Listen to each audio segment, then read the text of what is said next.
DPO डेरा Ghazi Khan captain Tarak Waleed की जानिब से डीपीओ ऑफिस में रोजाना की बुनियाद पर खुली कचहरी का सिलसिला जारी। खुली कचहरी में शहरी अपनी दरख्वास्तें और मसाइल बराह रास्त पेश करते हैं, जिन्हें फौरी तौर पर सुनकर मुतल्लिका अफसरान को जरूरी कार्रवाई के अहकाम जारी किए जा रहे हैं। इस मौका पर अवामी शिकायत की उजाले और इंसाफ की फराहमी को यकीनी बनाया जा रहा है।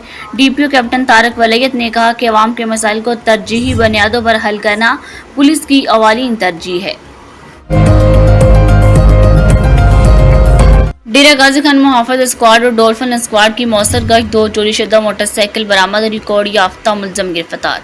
शहरियों के जान व माल का तहफ़्फ़ुज़ को यकीनी बनाने के लिए गश्त के अमल में मज़ीद तेज़ी लाई जा रही है। गश्त के दौरान 2 मुख्तलिफ मकामात से चोरी शुदा मोटरसाइकिलें बरामद करके मुतल्लिका थानों के हवाले कर दी गई, ताकि मज़ीद कानूनी कार्रवाई अमल में लाई जा सके। डॉल्फिन स्क्वाड ने कार्रवाई के दौरान एक रिकॉर्ड याफ्ता मुलजम को भी गिरफ्तार कर लिया, जिसके खिलाफ मुकदमा दर्ज है और मुलजम को मज़ीद तफ्तीश के लिए थाना चोटी के हवाले कर दिया गया।